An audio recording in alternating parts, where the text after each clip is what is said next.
जय श्री कृष्ण। पिछले भाग में आपने सुना कि संजय धृतराष्ट्र को बता रहे हैं जब अर्जुन ने भगवान कृष्ण को रथ को युद्ध क्षेत्र के बीचों बीच ले जाने को कहा, तब वहां अर्जुन ने अपने सभी रिश्तेदारों और परिवारजन को अपने विरुद्ध खड़ा पाया। उन्हें वहां देखकर अर्जुन के हाथ पांव सुन्न हो गए। उसका शरीर भय से कांपने लगा। अब आगे। न च श्रेयो अनुपश्यामि हत्वा स्वजनमावहे न कांक्षये विजयम कृष्णम न च राज्यम सुखानि च। हे कृष्णा, इस युद्ध में अपने ही स्वजनों का वध करने से ना तो मुझे कोई अच्छाई दिखती है और ना मैं उससे किसी प्रकार की विजय, राज्य या सुख की इच्छा रखता हूँ। किं नो राज्येन गोविंद किं भोगै जीवितेन वा येषामर्थे काङ्क्षतिं नो राज्यं भोगः सुखिनः च ताइ मे अवस्थिता युद्धे प्राणान् त्यक्त्वा धनानि च आचार्यः पितरः पुत्रः तथैव च पितामहः मातुलः श्वशुरः पौत्रः श्यालः सम्बन्धिनः तथा एतान् हन्तुम् इच्छामि घृणतोऽपि मधुसूदनः अपि त्रैलोक्यराज्यस्य हेतु किं न मही कृते निहत्य धृतराष्ट्रान् का प्रीतिः स्यात् जनार्दनः। हे गोविंद, हमें राज्य, सुख अथवा इस जीवन से क्या लाभ, क्योंकि जिन सारे लोगों के लिए हम उन्हें चाहते हैं वे ही इस युद्ध भूमि में खड़े हैं। हे मधुसूदन, जब गुरुजन, पितृगण, पुत्रगण, पितामह, मामा, ससुर, पौत्रगण, साले तथा अन्य सारे संबंधी अपना अपना धन एवं प्राण देने के लिए तत्पर हैं और मेरे समक्ष खड़े हैं, तो फिर मैं इन सबको क्यों मारना चाहूँगा, भले ही वे मुझे क्यों न मार डालें। हे जीवों के पालक, मैं इन सब से लड़ने को तैयार नहीं, भले ही बदले में मुझे तीनों लोक क्यों न मिलते हों। इस पृथ्वी की तो बात ही छोड़ दे, भला धृतराष्ट्र के पुत्रों को मारकर मुझे कौन सी प्रसन्नता मिलेगी। अर्जुन ने भगवान कृष्ण को गोविंद कहकर संबोधित किया है, क्योंकि वो गायों के पालक हैं, इंद्रियों की समस्त प्रसन्नता के विषय हैं। पापमेव आश्रयेत असमान हत्वा एतान आततायिनः तस्मात् न अर्हा वयं हन्तुं धृतराष्ट्रान् बान्धवान् स्वजनं हिं कथं हत्वा सुखिनः स्याम माधवः। हे माधव, यदि हम ऐसे आतताइयों का वध करते हैं तो हम पर पाप चढ़ेगा, अतः यह उचित नहीं होगा कि हम धृतराष्ट्र के पुत्रों तथा उनके मित्रों का वध करें। हे लक्ष्मीपति कृष्ण, इससे हमें क्या लाभ होगा और अपने ही कुटुंबियों को मारकर हम किस प्रकार सुखी हो सकते हैं। यदि अपि एते न पश्यन्ति लोभः उपहत चेतसः कुलहक्षय कृतं दोषं मित्रद्रोहे च पातकं कथं न ज्ञेयमस्माभिः पात अस्मात् निर्वितुतं कुलक्षये कृतं दोषं प्रपश्यद्धि जनार्दनः। हे जनार्दन, यद्यपि लोभ से अभिभूत चित्त वाले ये लोग अपने परिवार को मारने या अपने मित्रों से द्रोह करने में कोई दोष नहीं देखते, किंतु हम लोग जो परिवार के विनष्ट करने में अपराध देख सकते हैं, ऐसे पाप कर्मों में क्यों प्रवृत्त हों। कुलक्षये प्रणश्यन्ति कुलधर्मः सनातनः धर्मे नष्टे कुलं कुत्सरम् अधर्मः अभिवति युत। हे माधव, कुल का नाश होने पर सनातन कुल परंपरा नष्ट हो जाती है और इस तरह शेष कुल भी अधर्म में प्रवृत्त हो जाता है।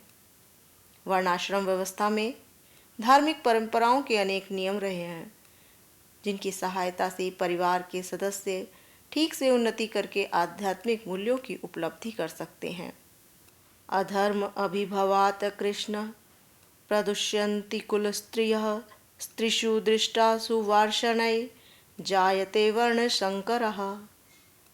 हे कृष्ण, जब कुल में अधर्म प्रमुख हो जाता है तो कुल की स्त्रियां दूषित हो जाती हैं और स्त्रीत्व के पतन से हे वृषणिवंशी अवांछित संतानें उत्पन्न होती हैं। शङ्करो नरकाय एवः कुल घ्राणानां कुलस्य च पतन्ति पितरः हि येषां लुप्त पिंड उदक क्रियाः। अवांछित संतानों की वृद्धि से निश्चय ही परिवार के लिए तथा पारिवारिक परंपरा को विनष्ट करने वालों के लिए नारकीय जीवन उत्पन्न होता है। ऐसे पतित कुलों के पुरखे पितृलोक गिर जाते हैं, क्योंकि उन्हें जल तथा पिंड दान करने की सारी क्रियाएं समाप्त हो जाती हैं।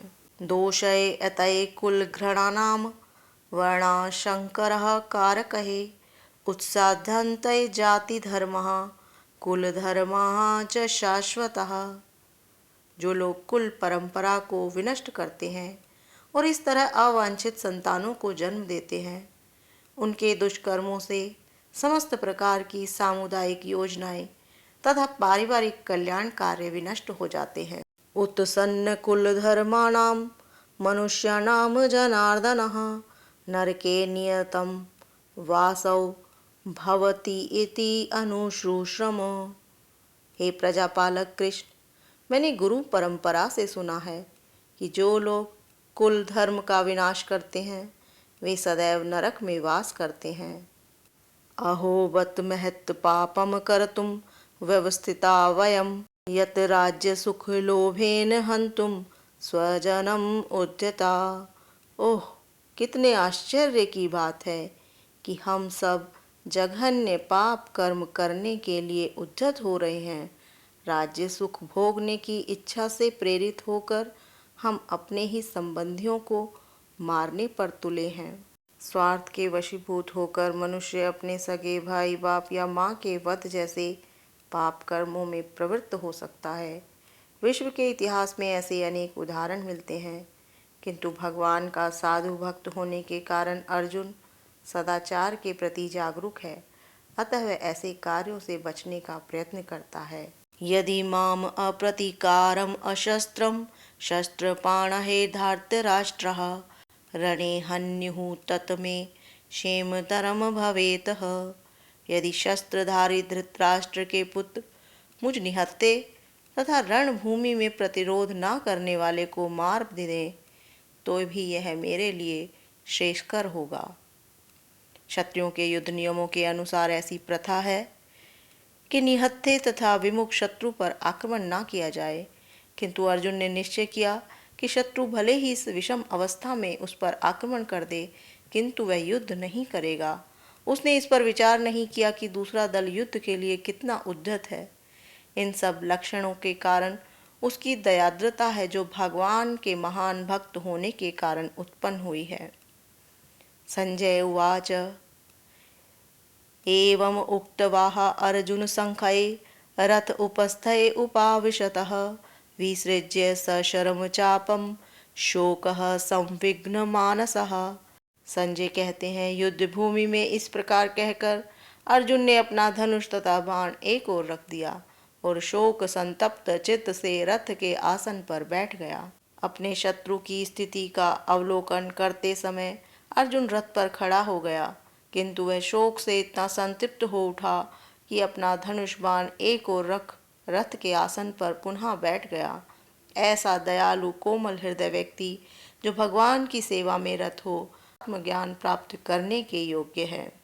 इस प्रकार भगवत गीता के प्रथम अध्याय कुरुक्षेत्र के युद्ध स्थल में सैन्य निरीक्षण का भक्ति वेदांत तात्पर्य पूर्ण हुआ। जय श्री कृष्णा, जय श्री कृष्णा। ये प्रस्तुति थी ज्ञानवृक्ष टीवी की तरफ से। आपने सुना गीता का प्रथम अध्याय। दूसरे अध्याय के लिए चैनल को लाइक, शेयर और सब्सक्राइब ज़रूर करें। तब तक के लिए जय श्री कृष्णा, जय श्री कृष्णा, जय श्री कृष्णा।